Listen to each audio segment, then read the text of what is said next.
नाट्य परंपरेतलं एक मोठं नाव श्री अशोक काका बोंडे यांनाही पण मी आमंत्रित करतो की त्यांनी पण आपलं आसन ग्रहण करावं.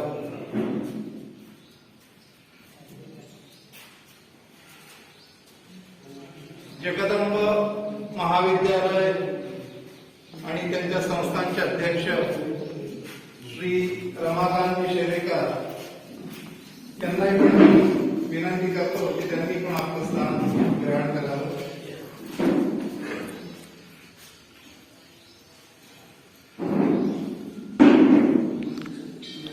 आजच्या या अध्ययन समाचार वृत्तपत्राचे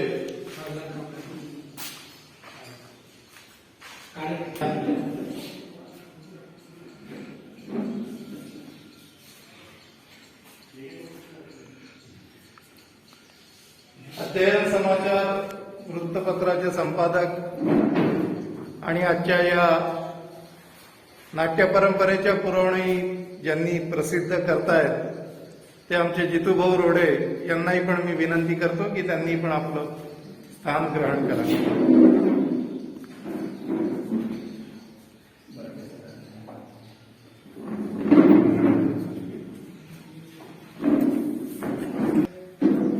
डॉक्टर काशीनाथ बराटे सर यांनी सुद्धा आपलं स्थान ग्रहण करावं अशी मी त्यांना विनंती करतो. सर्व मान्यवरांनी आपापलं स्थान ग्रहण केलेलं आहे.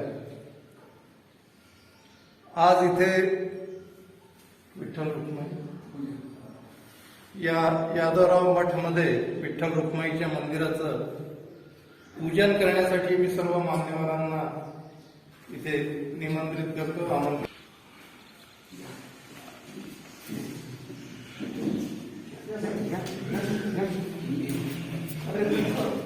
तुमचं योगदान जास्त नाट्य परंपरेमध्ये पहिला मान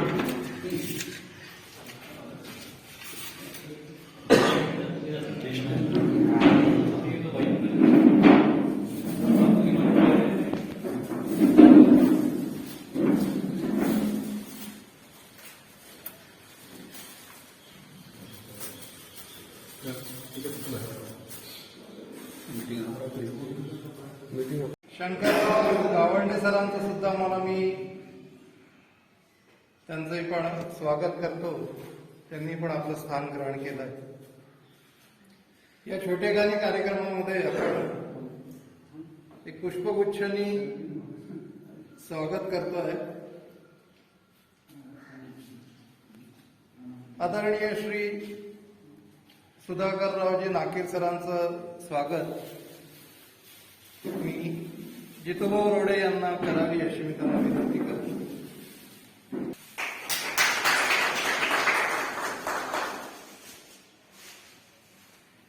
परंपरेतलं अग्रणी नाव श्रीयुत अशोक काका बोंडे यांचं स्वागत सुरेश भागवत करतील अशी मी त्यांना विनंती करतो.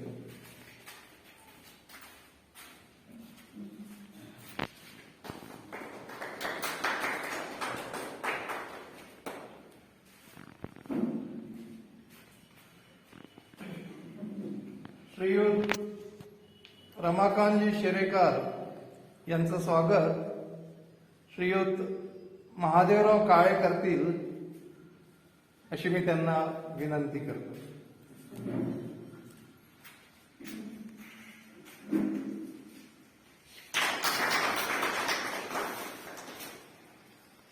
बाकी सर्व मान्यवरांचं शब्दसुमनांनी स्वागत करतो. आजच्या या कार्यक्रमासाठी अध्ययन समाचारच्या नाट्य परंपरेची ही जी पुरवणी आपण आज प्रकाशित करतोय यासाठी जमलेल्या सर्व मान्यवरांना आपण श्री जितूभाऊंना विनंती करतो की त्यांनी थोडं प्रास्ताविक करून प्रकाशनाची भूमिका मांडावी. सर्वप्रथम या ठिकाणी उपस्थित मान्यवरांचं मी स्वागत करतो आजच्या या कार्यक्रमाला उपस्थित असलेले या अचलपूर नगरपालिकेचे माजी नगराध्यक्ष आणि आमचे मार्गदर्शक सुधाकर काका नाकीर, तसेच जगदंब शिक्षण संस्थेचे अध्यक्ष रमाकांत दादा सेरकर, तसेच या नाट्य परंपरेत ज्यांच्यामुळे या विशेषांकाची प्रेरणा मिळाली असे अशोक गुंडे काका, तसेच छमुकोडी कला महाविद्यालयाचे प्राचार्य डॉक्टर काशीनाथजी बऱ्हाटे, तसेच आमचे मार्गदर्शक आणि नेहमी आम्हाला सतत मार्गदर्शन करणारे माजी प्राचार्य वसत पाटील महाविद्यालयाचे माजी प्राचार्य, तसेच माजी नगरसेवक शिक्षण सभापती शंकररावजी गावंडे, त्याचप्रमाणे या ठिकाणी उपस्थित असलेले काळे काका आणि पासपोर्ट काका आणि उपस्थित सर्व मान्यवर गौरवी सर असतील, श्यामभाऊ असतील, या सर्वांचं मी सर्वप्रथम स्वागत करतो. आणि सर्वप्रथम अध्ययन समाचार गेल्या 8 वर्षापासून या अचलपूर परतवाडा शहरातून आपला वृत्तपत्र प्रकाशित करतो आणि खरोखरच या भागाचं एक विशेष म्हणावं लागेल की इथचा जो वाचक आहे हा वाचक संग्रहच भरपूर आहे आणि वाचक जेवढा योग्य असतो तेवढं बातमीची किंवा पत्रकारितेची आणखी त्याला वलय येते आणि ते वलय या शहरातून मला निश्चितच मिळालं. शैक्षणिक असो, सामाजिक असो, राजकीय असो किंवा जनसामान्यांच्या समस्या असो, त्या समस्या सोडवण्याचं काम खऱ्या अर्थानं अध्ययन समाचाराने हाती घेतलं. आम्ही म्हणजे जेव्हा या शहरात जेव्हा पत्रकारिता करण्याची सुरुवात केली होती तर आश्चर्य वाटत होतं की लोक बातमी द्यायसाठी पैसे आणून द्यायचे की बा हे पैसे घ्या आणि बातमी लावा. म्हणजे हे भूमिका मांडायला लागली की मला त्यावेळेस म्हणजे अशी परंपरा होती या परतवाडा अचलपूरची. परंतु आम्ही सांगितलं, आम्ही सुरुवात केली की बा बातमीचे पैसे पडत नाही, तुम्ही जाहिरात वगैरे दिली तर त्याचे चार्जेस लागतात. तेव्हा कुठं लोक म्हणजे त्यामुळे मग आम्ही जनसामान्यांच्या बातम्या, त्यांच्या समस्या त्या सोडवता कशा येईल त्याची आम्ही नेहमीच शृंखला चालवली आणि त्याचं शोध पत्रकारिता करूनही विषय मांडण्याचा प्रयत्न केला आणि त्यातूनच आज अध्ययन समाचार अचलपूर परतवाड्यासह अमरावती जिल्ह्यासह इतरही भागात प्रामुख्यानं वाचला जातो आणि आमचे वाचकही प्रामुख्याने वाट पाहतात की आज अध्ययन समाचार आलं नाही किंवा आज अध्ययन समाचारला. आणि एवढं आम्हाला अभिमान वाटतो की आमचा वाचक जेव्हा कुठलं एखादं आज सोशल मीडियावर आपण पाहतो की बरंच काही चुकीचंही व्हायरल होतं, परंतु जोपर्यंत वाचकांमध्ये अध्ययन समाचारला आलं नाही म्हणजे ते अजून कन्फर्म नाही. असाही एक आदर आमच्या वाचकांमुळे आम्हाला एक ताकद देणारा ठरला आहे.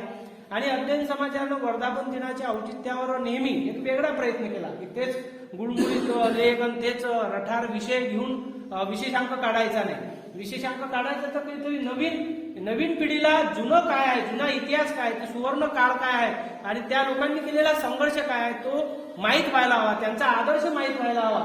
त्या अनुषंगाने अध्ययन समाचाराने अमरावती जिल्ह्यातील पत्रकारितेचं क्षेत्र, अमरावती जिल्ह्यातील सहकार चळवळ, अमरावती जिल्ह्यातील जत्रा म्हणजे मग कुंभोचीची जत्रा असेल, बैरमची जत्रा असेल, तिकडे मेळघाटातील जाटोबाची जत्रा असेल, अशा अमरावती जत्रेची परंपरा काय होती, लोक कसे त्या जत्रेत सहभागी व्हायचे, अमरावती जिल्ह्यातील जत्रेची परंपरा त्यावरही आम्ही एक विशेषांक काढला होता.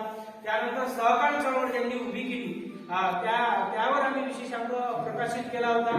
त्यानंतर अमरावती जिल्ह्यातील राजकीय क्षेत्र म्हणजे आतापर्यंत झालेले खासदार आमदार आणि त्यांनी त्यावेळेस कशा पद्धतीनं राजकारण केलं, समाज हिताय राजकारण केलं, तो जुना इतिहास मांडण्याचं काम आणि आमच्या या अध्ययन समाचार वर्धापन दिनाच्या अनुषंगाने केलं.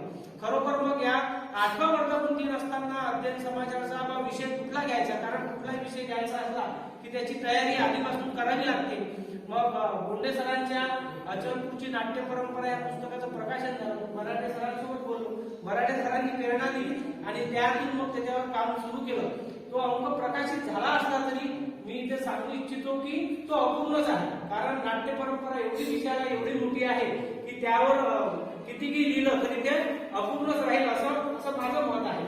आणि खरोखर जेव्हा हा विषय इतर नाट्य क्षेत्रातील लोकांपर्यंत आपण सांगितलं तर त्यांनी बऱ्याच जणांनी त्यावर चांगल्या प्रतिक्रिया नोंदवल्या, लेख सुद्धा पाठवले आणि आणि तो 32 पानाचा हा विशेषांक अध्ययन समाचारचा आज आपण सर्वांच्या उपस्थितीत प्रकाशित करत आहोत. आपण एखाद्या चांगल्या 5 स्टार हॉटेल किंवा एक चांगल्या स्तरीय कार्यक्रम घेऊ शकलो असतो आणि आणखी मान्यवरांनाही बोलू शकलो असतो, परंतु ज्या राज्यात महाराष्ट्राच्या राज्यातल्या नाट्य परंपरेतलं जे पहिलं नाट्य या ठिकाणी झालं त्या मातीवर आपला हा प्रकाश व्हावा ही भूमिका आमची होती. आणि म्हणून ती भूमिका कारण कार्यक्रम कुठं होतो ते आणि कशा पद्धतीने त्यापेक्षा त्या जागेचं काय महत्व आहे, त्या जागेचा काय इतिहास आहे तो एक विषय घेऊन आम्ही हा प्रकाशन सोहळा या ठिकाणी आयोजित केला.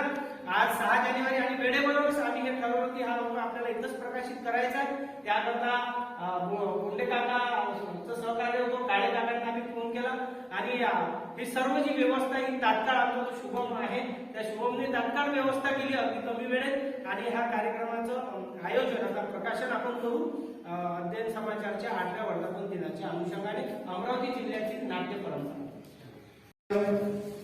प्राचार्य शंकररावजी गावंडे सर यांना सुद्धा विनंती करतो की त्यांनी आजच्या या प्रकाशनाच्या प्रसंगी मार्गदर्शन करावं.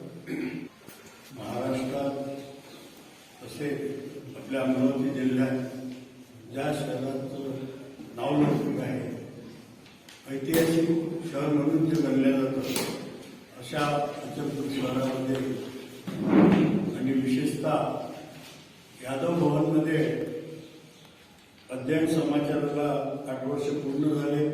त्याचं वार्षिकांकाचं उद्घाटन या ठिकाणी होत आहे. खरोखरच हे विशेष अभिमानाची बाब आहे. या कार्यक्रमाचे अध्यक्ष आमचे स्नेही आणि आमचे मार्गदर्शक आदरणीय सुधाकररावजी नाकील, त्यांच्या सोबतच काम करणारे आमचे अशोकरावजी गोंडे, आदरणीय भराटे सर, प्राचार्य भराटे सर, आदरणीय पाचपोर साहेब, या विशेषांकाला यांनी विशेष अशा प्रकारे लिखाण केलेलं आहे आणि सर्व समाचार गोळा केलेले आहे असे आमचे जितूभाऊ रोडे. तसेच या कार्यक्रमाचे संयोजक आणि संचालन करणारे आमचे मित्र आदरणीय विश्रांती कुलकर्णी, काळेसाहेब आणि मंचकावर उपस्थित सर्व बंधू, आपण सर्व कार्यक्रमाला उपस्थित असलेले बंधू भगिनी, खरोखरच हा योगायोग की ज्या ठिकाणी नाट्य परंपरेचं मूळ ज्या ठिकाणाहून सुरू झालं त्या ठिकाणी या अध्ययन समाचाराचं या वार्षिकांकाचं उद्घाटन होत आहे किंवा प्रकाशन होत आहे. आणि मला पहिल्यांदा फोन आल्याबरोबर वाटलं की असं कोणतं ठिकाण आहे की त्या ठिकाणी यांनी हा कार्यक्रम आयोजित केला, परंतु त्याचं मर्म किंवा त्याचं जे महत्व आहे त्या अशोकराव गोंडे यांच्या भाषणातून आपल्याला मिळालेलं आहे. अशोकराव गोंडेंनी सुद्धा फार मोठं धाडस केलं आणि फार मोठा पुढाकार घेऊन आपल्या नाट्य परंपरा अचलपूरची सर्व भूमिका त्यांनी आपल्या पुस्तकातून चांगल्या उत्कृष्ट पद्धतीने मांडली आणि खरोखरच ते अतिशय कौतुकास्पद बाब आहे. जगदंबा महाविद्यालयाचे अध्यक्ष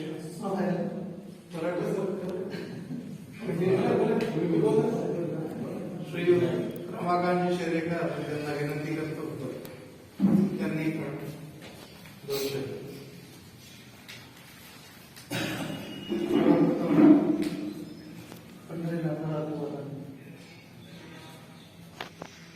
आज या पंढरीनाथ संस्थांमध्ये अध्ययन समाचारच्या वर्धापन दिनाचं औचित्य साधलं. अध्ययन समाचारने जी एक नाट्य परंपरेवर एक पुरवणी काढलेली आहे आणि त्याचा वर्धापन विशेषांक, वर्धापन दिन विशेषांक, त्याचं आज प्रकाशन इथे सर्व मान्यवरांच्या हस्ते झालेलं आहे. तर या कार्यक्रमाला उपस्थित आपल्या नदीचे माजी नगराध्यक्ष काका इथे उपस्थित नाट्य परंपरेतील एक अग्रणी नाव आणि त्यांची या नाट्य चळवळीत मोठी मुलाची अचलपूर तालुका आणि अमरावती जिल्ह्याच्या दृष्टीने त्यांचे नाव घेतले जाते असे बोलले जाते। आमचे गावंडे सर, काळे सर, बराडे सर,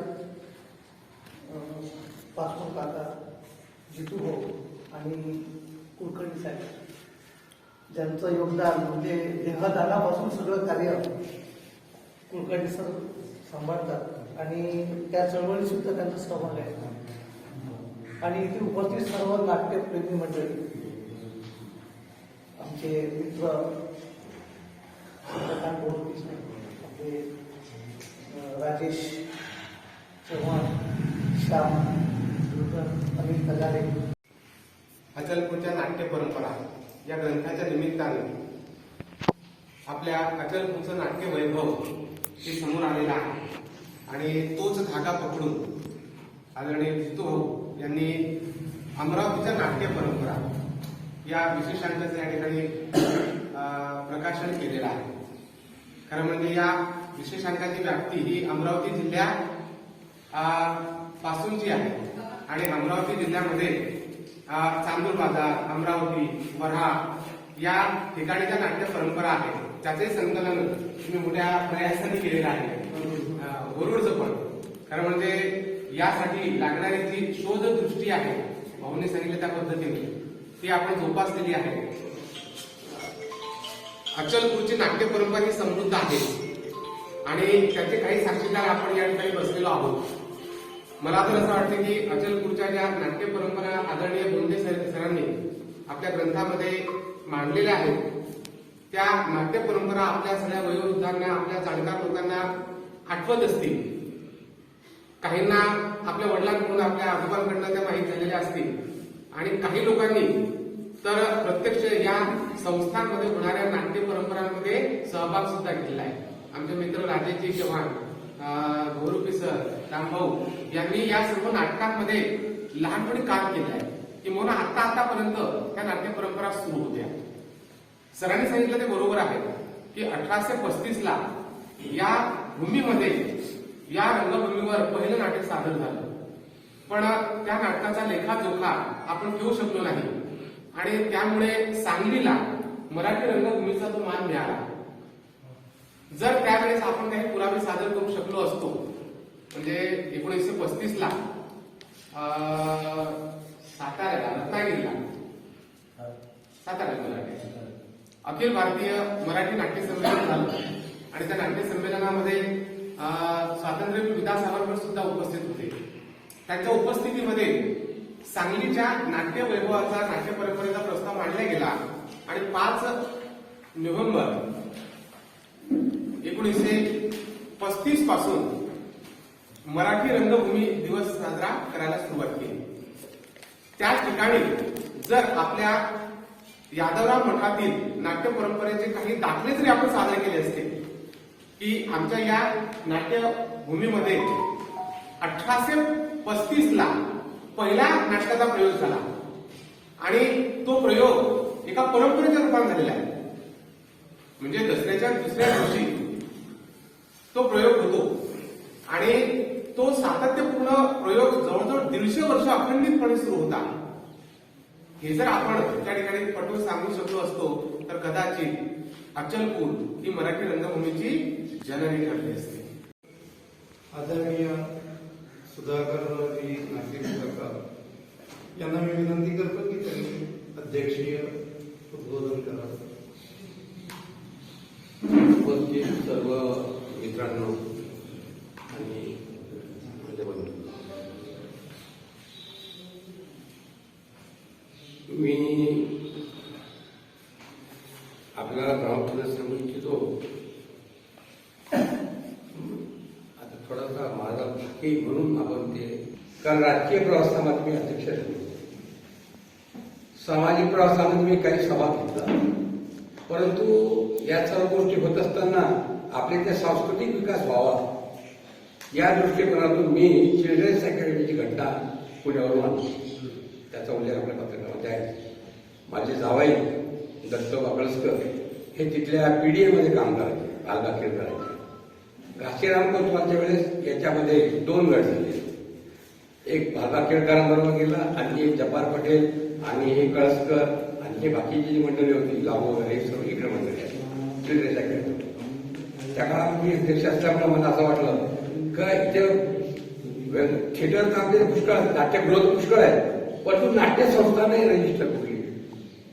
मग ती घटना मी इथे घेऊन आलो आणि मग तेव्हा बाळापुढे मी आंदोळकर आणि सर्व लोकांनी विचार केला आणि आपल्या इथे नाट्य संस्था स्थापन करायचं ठरवलं. आपल्या इथली परिस्थिती नगरपालिकेची इतकी हलाखीची होती, दवाखान्यात फंक्शन नव्हते, काहीच नव्हतं. मग सर्वांनी मिळून ठरवलं म्हणजे एक नाटक करू आणि नाटकात येऊ. माहिती आता बा पायाची पेटी किंवा ह्या ज्या चव्हाण सर नंतर सांगितलं, चव्हाण सरला आम्ही भेटलो काही असं तर माहिती सांगा. हा कधी विषय झाला तर त्याच्यात आपल्याला टाकता आला असता, त्यांचा घेतला असता, आपण म्हटले त्यांना, परंतु ते राहिलं.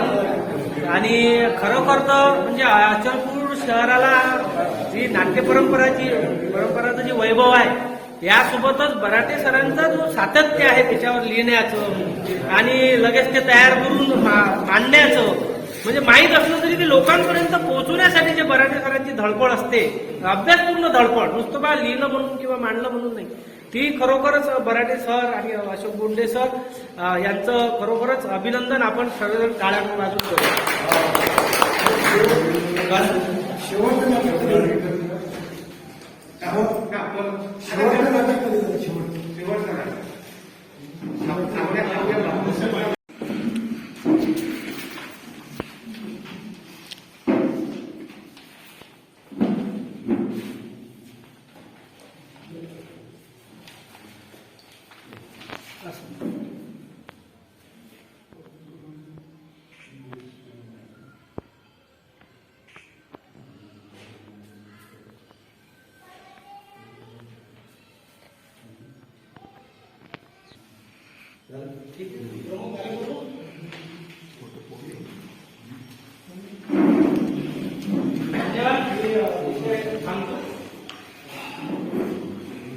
परंपरेच्या अंकाचं प्रकाशन झालं असं मी जाहीर करतो.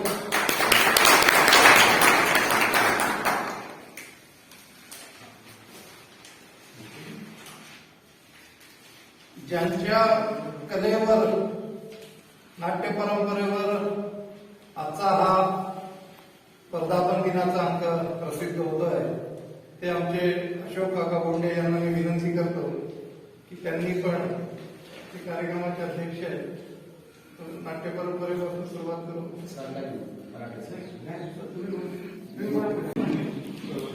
आणि उपस्थित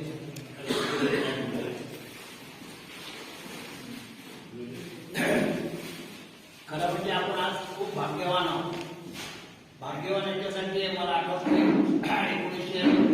1964-65 ते 70-80चा काळ, ज्यावेळेस मी नाटकामध्ये काम करत होतो. आता नाटकामध्ये काम केल्यानंतर पेपरमध्ये बातमी आली म्हणून आमचा एक उत्साह होता. एक तर त्यावेळेस जितूभाऊनी सांगितलं बातमी द्यायला सुद्धा पैसे लागत होते. बातम्यांचे ऍडव्हर्टाईज तर ठीक आहे, पण दुसरं एक आम्हाला आढळलं, तुम्ही जाहिरात द्या होती मग आम्ही तुमची बातमी लावतो, असा सुद्धा आग्रह आम्हाला होतो. आणि त्याच्यामुळे एक तर त्यावेळेस आमच्याजवळ पैसे नव्हते आणि पैसे नसल्यामुळे आम्ही त्या लेखकाला सुद्धा पैसे पाठवण्यात गंमत करत होतो. ते सुद्धा पैसे नव्हते, 400-500 रुपये त्यावेळेस जे लागायचे, त्यावेळेस 200 रुपये 400 रुपये मानधन असायचं त्या लेखकाचं.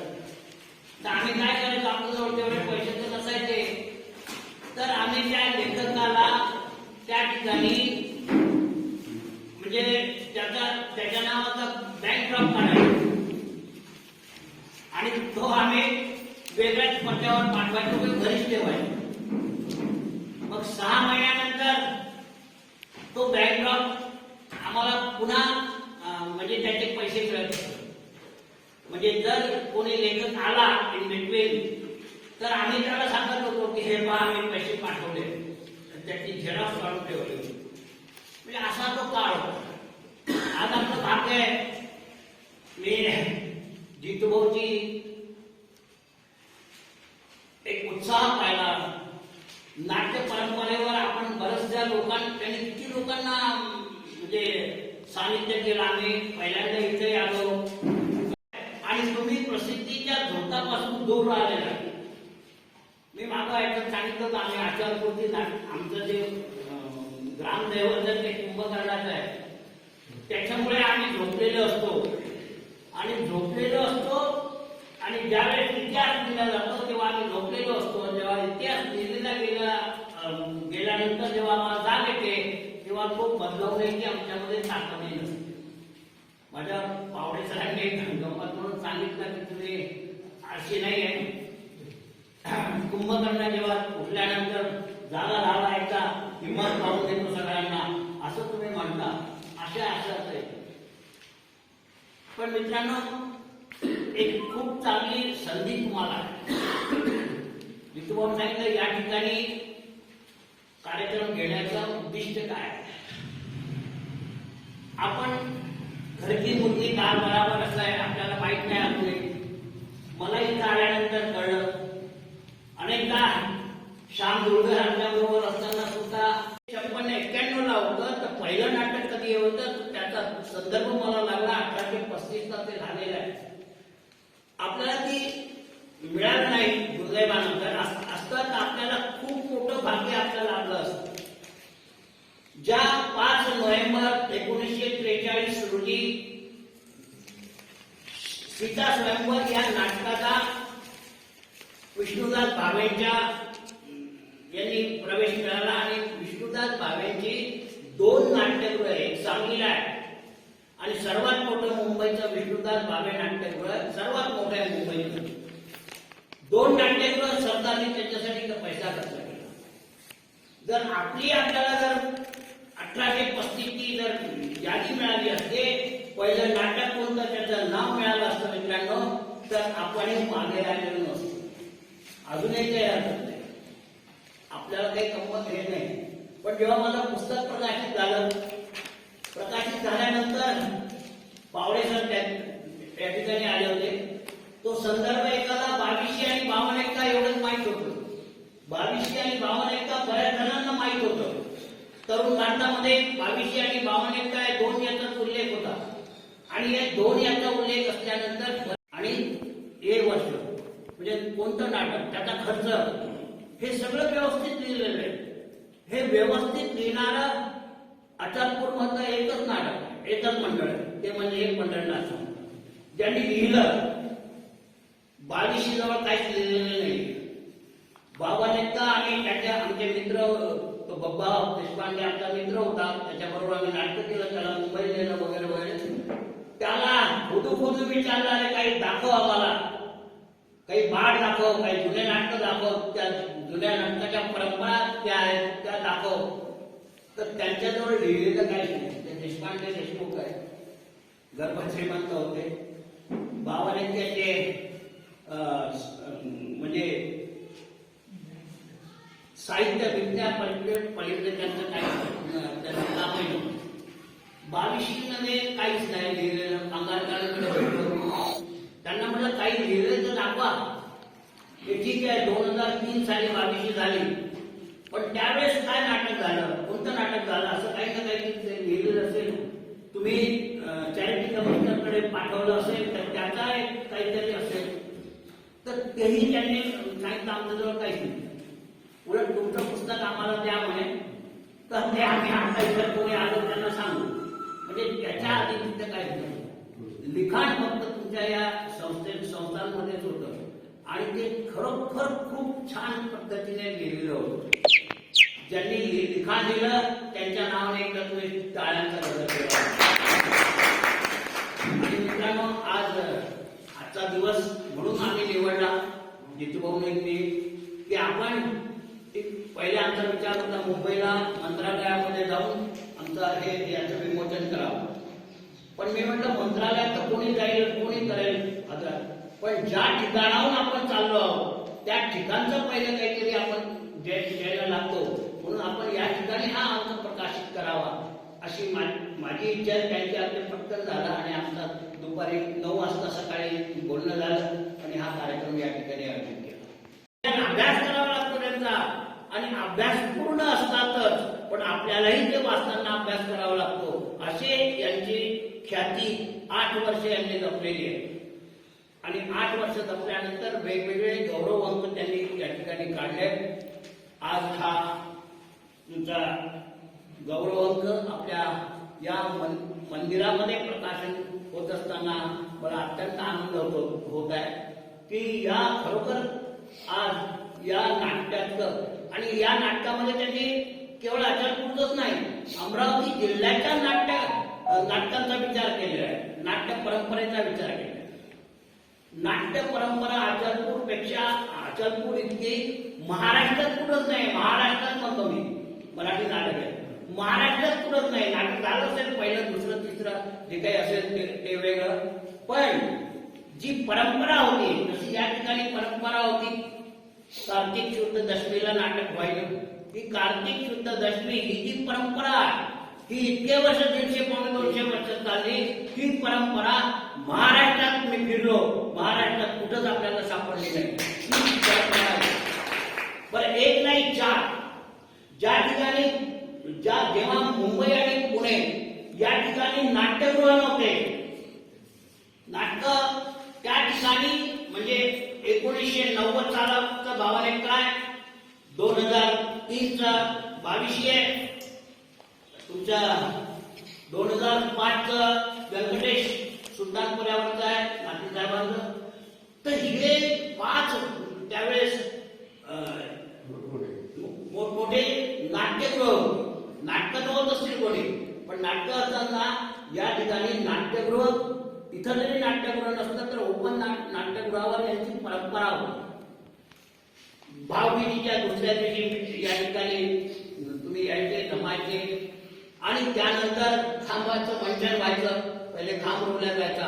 यादवराव मठ या ठिकाणी विठ्ठल रुक्माई या प्रतिमेस माझा विनम्र होता. मी नतमस्तक होतो. मित्रांनो, आभार प्रकटच्या पूर्वी मी 2 शब्द या ठिकाणी बोलू इच्छितो. कारण मी लहान असताना म्हणजे 9व्या वर्गात असताना 1994 मध्ये मी या संस्थेमध्ये जोडलो. माझे आजोबा सुद्धा वगैरे काका म्हणजे बाजूला आजोबा तर रामपूर काका,